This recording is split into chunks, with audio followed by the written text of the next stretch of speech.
Megan began to shut down.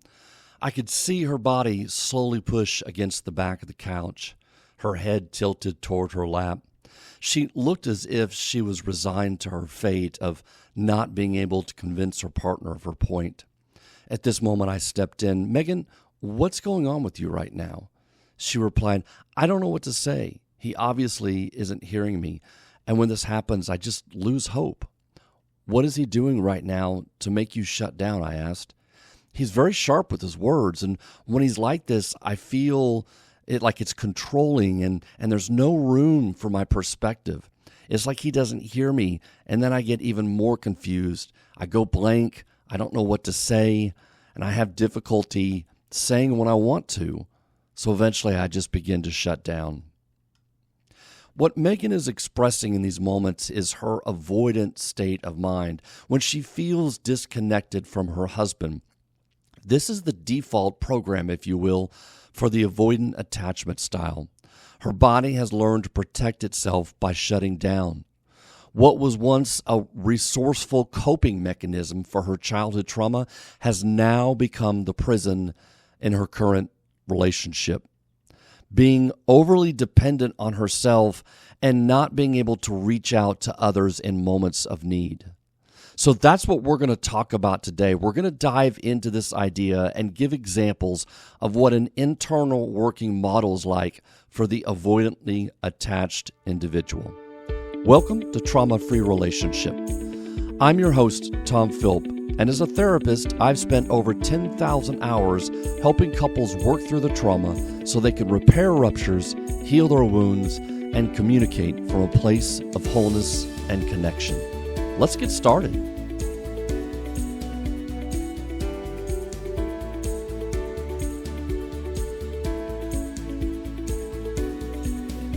Okay, as I mentioned in the opener, I tried to give a little bit of an example of what I see, what happens sometimes when a more avoidant attachment style gets triggered in the individual, and as such, they begin to shut down.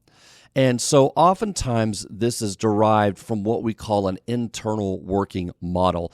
This term is coined by the creator of attachment theory, John Bowlby, and it's an emotional cognitive framework based on early childhood experiences from caretakers that shapes expectations and behaviors in our adult relationships. These are not conscious decisions. These are ways that are deeply embedded into our memory as children, and it's our nonverbal memory as children growing up, that our body has learned to respond when there's disconnection, when there's ruptures, when they meet a situation that originally caused or feels like it's repeating from what the original incidents were. And so for the avoidantly attached individual, these expectations are as follows. They value their independence. They tend to minimize their emotions and avoid emotional intimacy with others. Nobody was there for them when they needed somebody. As a result, they turned off their need to go to others. They turned off their ability to be able to reach out in those moments. And if nobody's there to help you bear those strong emotions and those moments of need, then what you learn to do is to compensate. And one of the ways you compensate is you begin to really just rely on yourself, almost an over-independence on yourself. Another of those expectations is you tend to have a negative view of yourself. You never feel good enough, and you'll never measure up. So I see this a lot in more avoidant styles in the relationships and how they show up in the relationship. They will try to get it right for their partner. The partner may criticize, it may not hit, it may not land well for the partner. What it ends up feeling like is for the avoidantly attached individual, that triggers their internal working model of themselves and their partner, and it feels like they can never get it right. They're just never going to be able to show up.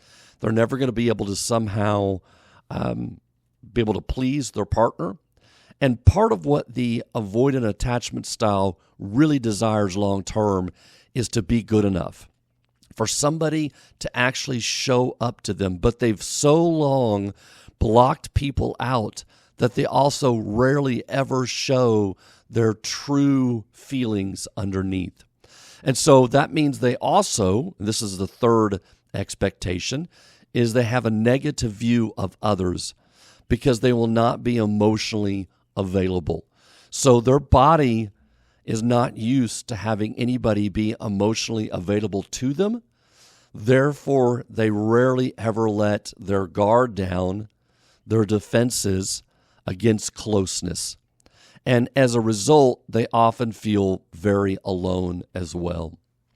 So does the behavior of a avoidantly attached partner, what does that look like in a relationship?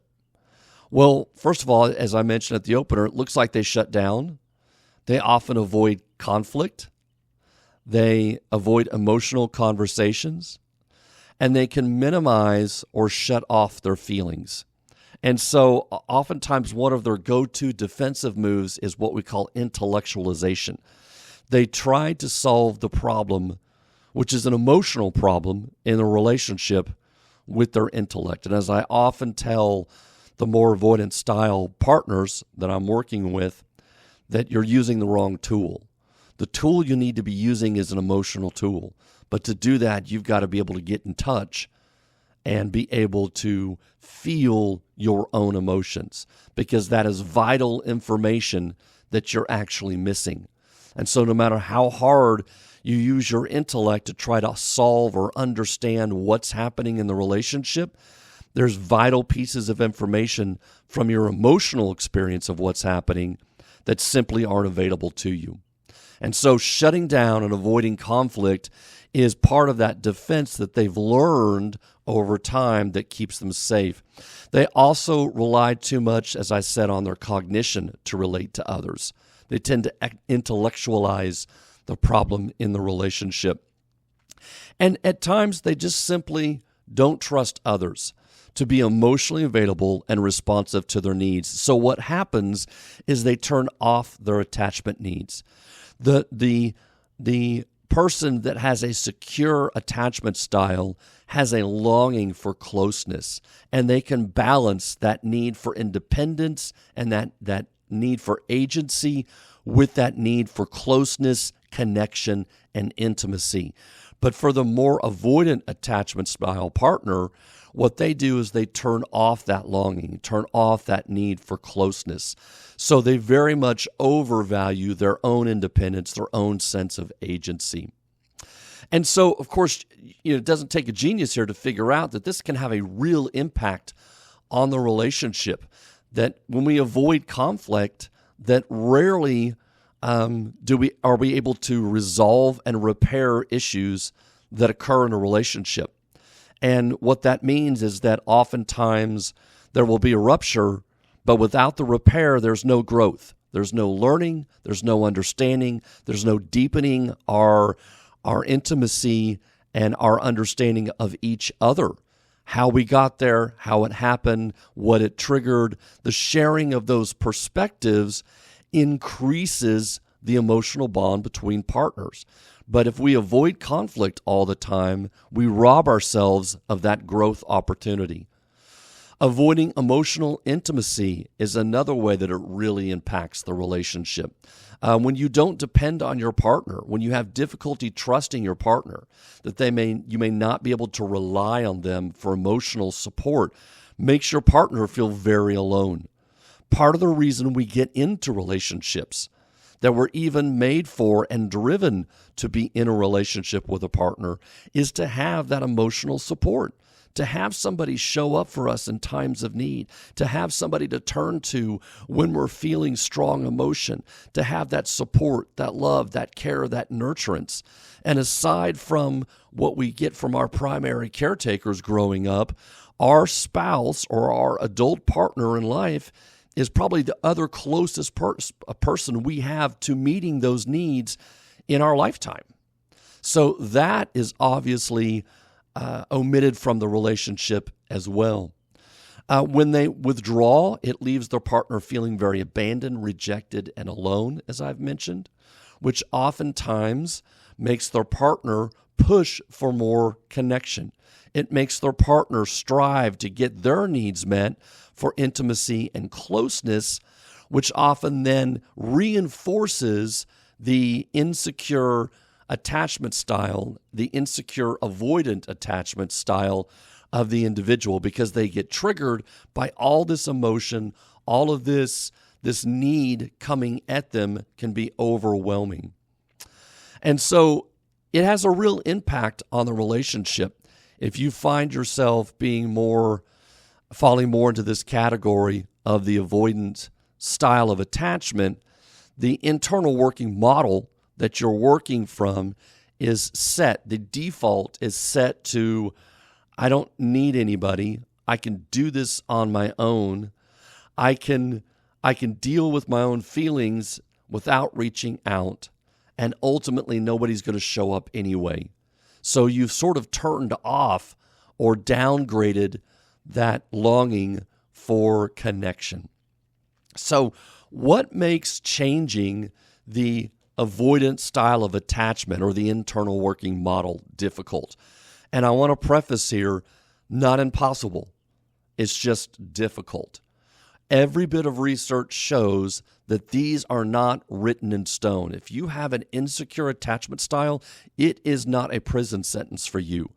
What you need to do is create new experiences that rewire your brain, that then send signals to your body that disconfirm those working models, that you have experiences to the contrary of what you had that created those experiences in the first place.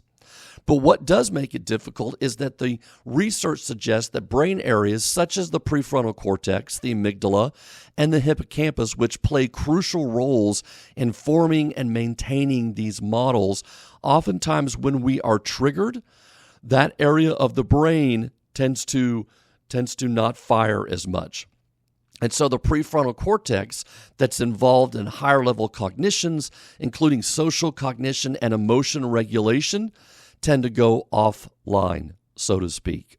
So the area that helps us be able to regulate our emotions, to stay within the window of tolerance, to be able to integrate our thinking and our feeling while also being in relationship, in connection with somebody else, so that we can reach down and ask for our needs to get met. And in the case of the more avoidant attachment style, we can actually even reach out. We can do what we are not used to doing. But that makes it difficult because we're operating out of an area of our brain called the amygdala, which is the emotional processing area of our brain, particularly the fear and anxiety that are so central to the attachment dynamics. And so that other area of our brain, the prefrontal cortex, makes it difficult sometimes because we have to learn how to regulate our emotion. And then finally, the hippocampus, which is vital for memory formation, including the encoding of relational experiences. That is what is being reinforced and what is firing so significantly in our mind right now. So the area that is already encoded with the working model that says shut down, avoid conflict, protect yourself, don't reach out, you're all alone, you can only depend on yourself, you'll figure this out on your own, you need time. Right now, you don't know what you're thinking or feeling, so you better not say anything to make it worse. All these phrases are coming from the more emotional area of your brain and the more part of your brain, the implicit memory that is in these attachment styles are embedded in. And so that's part of what makes it difficult in order to change. Again, I really want to preface that it's not impossible. Matter of fact, we know it is possible. Research shows that if an insecure attached individual is married to a securely attached individual, that over the span of about 5 years, they can change their insecure style to more of a secure style of attachment. So we know being in a relationship with somebody that has a more secure style of attachment changes the wiring in your own brain if you are in more of an insecure style. So what do we need to do? How do we help ourselves to be able to begin to change these internal working models from insecure, such as avoidant style of attachment, to a more secure style of attachment? Well, one of the things you need to do is begin to identify your patterns. You need to know when you begin to shut down and when you start to withdraw, and know when something is not feeling safe or you're not able to open up to your partner. You've got to have a felt sense of what's happening to you. And this is difficult because you're not really in touch with your body anyway if you fall more into the avoidant style of attachment. So doing some work such as yoga, something that's able to then begin to connect your brain with your body so that you can begin to feel those sensations in your body, so that you can begin to recognize, oh, I know what's happening here. I'm beginning to shut down. In the opening narrative, I wrote it in a way that the individual was able to recognize that she was shutting down in that scenario. Sometimes I have to point it out. Sometimes, and it can be a completely different experience, a new experience for me to point out to an individual, do you see how you're shutting down right now? Do you see how your shoulders are slumping over? How your eyes are looking down towards your lap? Do you see what's happening? Sometimes even that can be a new experience for an individual so that they can begin to recognize and make those connections to, oh, yes, I do see how I'm doing that now. This is often what happens to me when I feel triggered and get into this place. So recognizing your pattern of how you withdraw and shut down is vital for being able to begin to change that internal working model. Being able to practice vulnerability. And I would say start small. Take small, vulnerable steps by trying to open up to your partner a little bit at a time. Pick something small that maybe you wouldn't normally divulge about yourself to your partner. They ask you, how was work today? How was your day? Normally you might just gloss over it and say, it was fine, nothing new. But instead think about, oh, I had this one interaction that wasn't even significant, but if I share this, then what I'm doing is I'm letting my partner in on a little bit of something of my day instead of just sort of blocking it out. So maybe I'll just share this one interaction, whether it was significant or profound or not to your day. All you're doing is letting your partner in, and that can make a real difference. You're practicing vulnerability. Another thing you need to do is challenge your fears. Lean into your fear of abandonment. Lean into your fear that no one will ever show up for you and be emotionally available to you when needed. Because oftentimes, the way your internal working model already works is it's already made the assumption that that's going to happen before you even put that into words. So being able to recognize that you're pulling away because the assumption is that your partner won't care anyway. Your partner's not going to show up. Your partner's not going to be able to sit with whatever feelings come up for you. You need to be able to lean into and challenge that fear.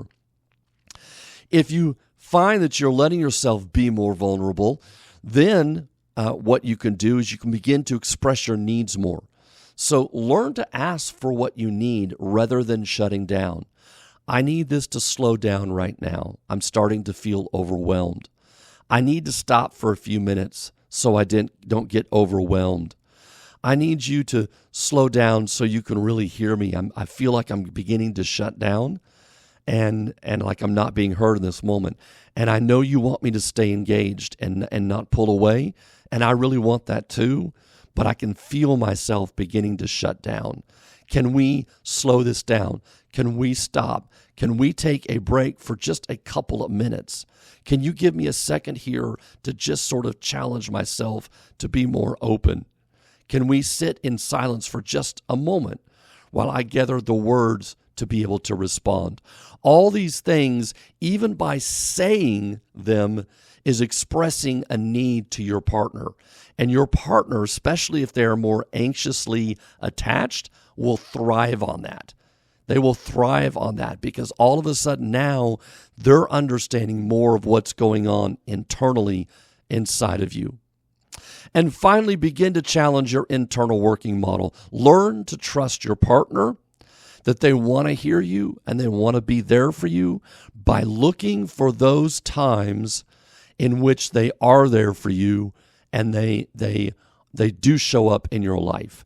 Part of your defensive pattern of being more avoidant is that you defensively exclude any interactions that are to the contrary of your internal working model, meaning there's probably times where your partner has wanted to and tried to be there, but you exclude those from memory. You don't tend to notice those and remember those.